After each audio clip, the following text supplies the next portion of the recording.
केबे भाभी नथिली पहाड़ चढ़ू चढ़ू मो सांगर एमितिका अवस्था हबो। तो हेलो गाइज मु आपणकर क्रिएटर बॉय हरीश आपनको मोर मिनी ब्लॉग रे स्वागत करूची। आज थिला मकर संक्रांति मु आ मोर सांग मिसी प्लान करलु पांडव घेरा बुली जिया। तो मु आ मो दुई जण सांग मिसी बाहर पथलु एई जगह को एक्सप्लोर करिया पई। तो एई जगहटी आम बालेश्वर रो औपद थारु मात्र 6 किलोमीटर दूर रे अवस्थित, जोटा कि आपण गूगल मैप्स रे मध्ये सर्च करके आसी परिबे। तो बाइक रे जिबा बेले तो रास्ता रो व्यू किछि एमितिका थिला जहा कि देखिया पई बहुत सुंदर और रास्ता तो बहुत ही बढ़िया अछि।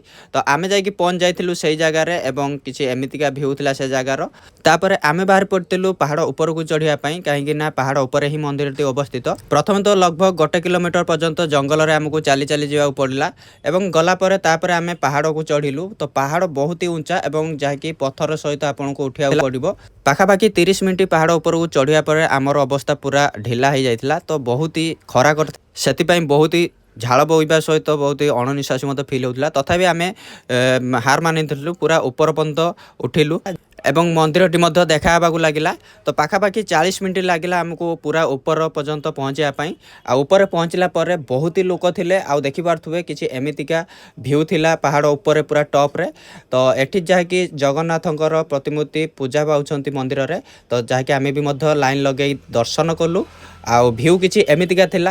तो जहा को भाई तो परिश्रम करी चढ़ीबार तो फल आमको मिलता, कहीं व्यू भी सेमती शानदार थिला। आपण माने मध्य वीडियो रे देखि पार्थुबे। तो यही जगार हिस्ट्री कौन तो मत जना ना, जदि क्या जना अच्छी कमेंट बॉक्स रे कमेंट करदे।